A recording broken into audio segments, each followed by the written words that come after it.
പത്തനംതിട്ടയിലെ പുത്തൻ വിശേഷത്തിലേക്ക് ഏവർക്കും സ്വാഗതം. ഈ റിവ്യൂ ഇഷ്ടപ്പെടുവാണെങ്കിൽ സബ്സ്ക്രൈബ് ചെയ്യണേ, സപ്പോർട്ട് ചെയ്യണേ. അങ്ങനെ അനാമയും അഭയും കൂടി ഇരുന്ന് സംസാരിക്കുകയാണ്. ഈ റെസ്റ്റോറൻറ്റിലായതുകൊണ്ട് കുഴപ്പമില്ലേ, ഇവിടെ നമ്മുടെ പരിചയക്കാരോ സുഹൃത്തുക്കളോ ആരും വരത്തില്ല, ആർക്കും അറിയത്തില്ല, അറിയത്തുമില്ല നമ്മൾ ഇവിടെ നിന്ന് സംസാരിക്കുന്നതെന്ന് പറയുകയാണ്. ഇന്നത്തെ സാഹചര്യത്തിൽ നമ്മൾ രണ്ടുപേരും കണ്ടെന്ന് പറഞ്ഞാൽ വലിയ പ്രശ്നമാകുമെന്ന് അഭി പറയുകയാണ്. അനാമിക പറയാണ്, ഇപ്പം അനന്തപുരിയിൽ ആരുമില്ല എനിക്ക് സപ്പോർട്ട്, എൻ്റെ അമ്മായിയമ്മ മാത്രമേ ഉള്ളായിരുന്നു എനിക്ക് സപ്പോർട്ടായിട്ട്. ഇപ്പം അമ്മായിയമ്മയ്ക്ക് മാറ്റം ഉണ്ടോ എന്ന് അനാമിക അഭിയോട് ചോദിക്കുകയാണ്. ആൻറ്റിയും ഇപ്പോൾ കൺഫ്യൂഷനാണ്, ഒന്നും മിണ്ടാൻ പറ്റത്തില്ലല്ലോ. ഇത്രയും നാൾ നിന്നെ അനുകൂലിച്ച് പറഞ്ഞുകൊണ്ടിരുന്നതല്ലേ, ഇനി ആരെങ്കിലും അടുത്ത് നിന്നെ അനുകൂലിച്ച് പറഞ്ഞു കഴിഞ്ഞാൽ അവരെല്ലാവരും കൂടെ ശരിയാക്കത്തില്ലേ, അതുകൊണ്ട് ഒന്നും മിണ്ടായിരിക്കുകയാണ്. ഇപ്പം എനിക്ക് ആരുമില്ല അവിടെ എൻ്റെ സൈഡിൽ നിന്ന് പറയാൻ, ഇല്ലേ അഭിയേട്ടാ എന്ന് അനാമിക പറയുന്നു.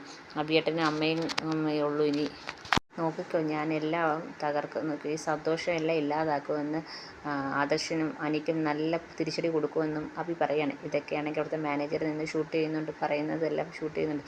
ഇതെല്ലാം ഷൂട്ട് ചെയ്ത് നമ്മുടെ നന്ദുവിന് അയച്ചു കൊടുക്കണം. നന്ദു ആണെങ്കിൽ ഇതൊക്കെ കേട്ടിട്ട് വിചാരിക്കുക, ഇനി ഇവനിങ്ങനെ വെറുതെ വിടാൻ പാടില്ല, ഇനി ഇവനെ ഒരവസരം പോലും കൊടുക്കാൻ പറ്റില്ല, ഇവന് വേണ്ടുന്ന ശിക്ഷ വാങ്ങിച്ചു കൊടുക്കുകയാണ് വേണ്ടുന്നതെന്ന് നന്ദു വിചാരിക്കുകയാണ്. പിന്നെ കാണിക്കുന്നത് നമ്മുടെ നയനയാണെങ്കിൽ ഇതേപോലെ അഭിയെക്കുറിച്ച് ആലോചിച്ചുകൊണ്ടിരിക്കുകയാണ്. അപ്പോഴേ ദേവയാനിയും മുത്തശ്ശിയും കൂടെ അങ്ങോട്ട് വരുന്നു. എന്താ മോളെ ആലോചിച്ചുകൊണ്ടിരിക്കുന്നു?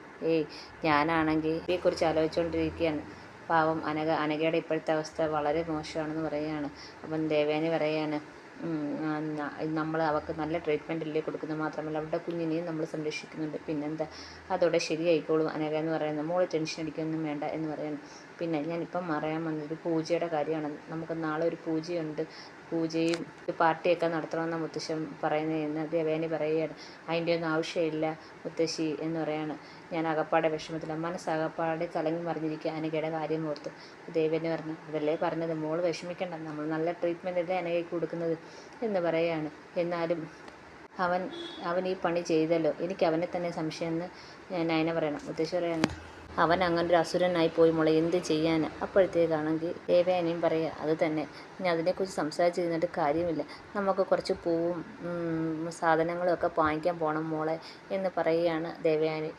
നാളെ പൂജയ്ക്ക് വേണ്ടിയുള്ള മോളും കൂടെ വരണം എന്ന് പറയുകയാണ്. നയന പറയണം, ഞാനും കൂടെ വരാമേ, പക്ഷേ എനിക്ക് വൈകിട്ട് ആദർശത്തിൻ്റെ കൂടെ അണയ്ക്കൊന്ന് കാണാൻ പോകണം, അത് മോള് പൊക്കോ എന്ന് ദേവയാനിയും പറഞ്ഞു. അങ്ങനെ എല്ലാവരും കൂടെ പർച്ചേസിന് ഇറങ്ങിയാണ്. പുറത്ത് പൂവൊക്കെ വാങ്ങിച്ചുകൊണ്ട് ഇന്നപ്പം ദേവയാനി പറയാണ്, ഞാൻ ഗർഭിണിയായിരുന്ന സമയത്ത് എല്ലാ മാസവും അമ്മ പൊങ്കാല ഇടുമായിരുന്നു.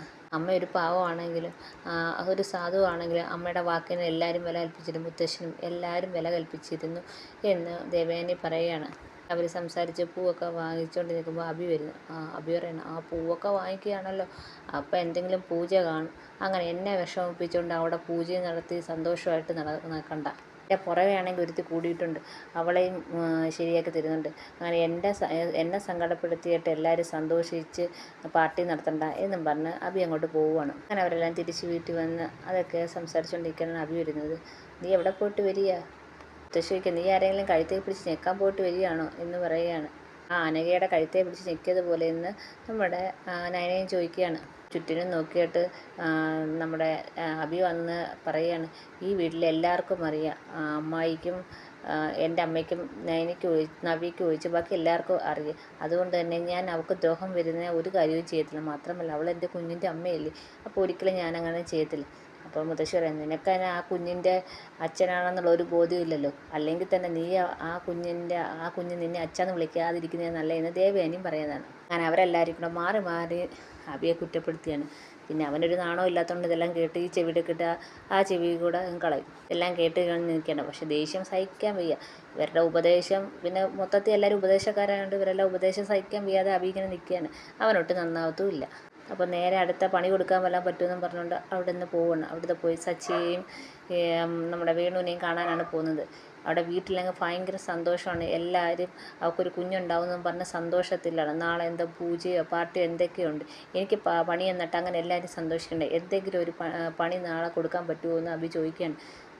അപ്പോൾ സച്ചി പറയാം, ഒരു അറ്റ കൈ പ്രയോഗമുണ്ട്, പാമ്പിനെ ഇറക്കിക്കൊണ്ട് അവളെ കൊത്തിപ്പിക്കുക, ഒന്നുമില്ലെങ്കിൽ അവളെങ്കിലും ചത്തില്ലെങ്കിൽ അവിടെ കയറ്റി കിടന്ന കുഞ്ഞെങ്കിലും പോവും, അതുപോലെ എന്ന് പറയുകയാണ്.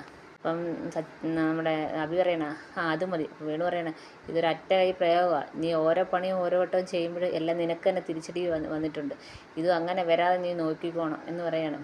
പറയുന്നത് എന്തുവായാലും അങ്ങനെ എല്ലാവരും കൂടെ സന്തോഷിക്കേണ്ട. ഞാൻ റിസ്ക് എടുക്കാൻ തന്നെ തീരുമാനിച്ചു.